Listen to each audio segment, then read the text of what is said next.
Barricade ভাঙার সময় দুটো ফ্ল্যাগ দেখা গেছে, একটা এসিফআই ডিওএফ এর ফ্ল্যাগ। কিছুদিন আগেই অত্যন্ত দুর্ভাগ্যজনক ঘটনা ঘটেছিল আরজিকর মেডিকেল কলেজে। একজন ডাক্তার তিনি হয়েছিলেন এবং হয়েছিলেন সেটা আপনার বিধানসভা কেন্দ্রের মধ্যেই পড়ে। এই ঘটনা ঘটার পরে বেশ কয়েকটা ডেভেলপমেন্ট হয়েছিল, যেমন একদল দুষ্কৃতী জুনিয়র ডাক্তারদের উপর চড়াও করেছিল, ভাঙচুর করেছিল। সেই সময় এমন অভিযোগও এসেছিল যে এই সমস্ত দুষ্কৃতীরা আপনার ঘনিষ্ঠ এবং তারা বেলগেছিয়া বস্তি না, অঞ্চল এটা তো থেকে এসে সিপিএম আক্রমণ বিজেপির করেছে। অভিযোগ, ঠিক আছে। ইলেকশন সিবিআই কিংবা পুলিশ এরকম কোনো দৃষ্টান্ত দেখাতে পারিনি যে যাদের গ্রেপ্তার করা হয়েছে তাদের সাথে আমার কোনো যোগাযোগ আছে। 14ই আগস্ট সেদিন আমাদের বাড়ির লোকেরা, আত্মীয় স্বজনরা, আমাদের সমর্থকরা আমাদের সাথে দল করে, তারাও শ্যামবাজার মোড়ে রাত্রিরে মোমবাতি জ্বালাতে যেত।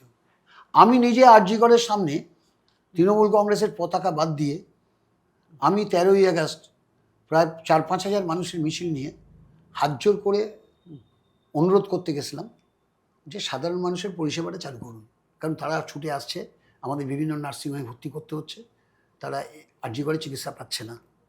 অনুরোধ জানাতে এসেছিলাম হাত জোর করে, এবং হাত জোর করে যখন আমরা অনুরোধ করছিলাম ভেতর থেকে ছাত্রছাত্রীরা করতালি দিয়েছিল, মানে আমাদের হাত জোর করার পদ্ধতি দেখে, এবং টিভি বা সমস্ত টিভি চ্যানেল দেখিয়েছিল। দ্বিতীয়ত হচ্ছে যে আরেকটা প্রশ্ন আমি বারবার বলি, আমি যেহেতু টিভি চ্যানেলগুলোতে খুব কম যাই, আমার কথা হচ্ছে সেদিনকার যদি 14ই আগস্ট রাত্রির 12টার ছবিটা দেখানো যায় তাহলে এটা পরিষ্কার হয়ে যাবে।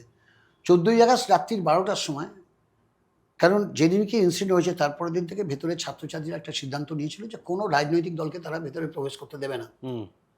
এই যে তৃণমূল কংগ্রেস পার্টি, তারা আমরা কিন্তু কোনো ক্যাম্প করে ওখানে সামনে যাইনি, কিন্তু সিপিএম আর বিজেপি তারা দুটো ক্যাম্প করে উল্টো দিকে বসছিল গেটের সামনে, গেট দখল করার জন্য, কিন্তু ভেতরে ঢুকতে পায়নি। কেন? ছাত্রছাত্রীরা, যারা আন্দোলনকারী ছাত্রছাত্রী, তারা কোনো রাজনৈতিক দলকে অ্যালাউ করেনি। 14ই আগস্ট রাত্রির 12টা যখন সারা হসপিটাল স্তব্ধ, যারা ছাত্রছাত্রী আন্দোলনকারীরা তারা সবাই উঠে বিশ্রাম নিতে চলে গেছেন, ব্যারিকেড সামনে ভাঙা, পুলিশরাও, কর্তব্যরত পুলিশরাও তারা বিশ্রামরত, তখন কিসের প্রয়োজন পড়ল ব্যারিকেড ভাঙার? কেন ব্যারিকেড ভাঙতে চাইলেন? ব্যারিকেড ভাঙার সময় দুটো ফ্ল্যাগ দেখা গেছিল, একটা এসিফআই ডিওএফ এর ফ্ল্যাগ আর একটা ন্যাশনাল ফ্ল্যাগ। 14ই আগস্ট রাত্রিরে বিজেপিরা সারা কলকাতায় ন্যাশনাল ফ্ল্যাগ নিয়ে ঘুরেছিল।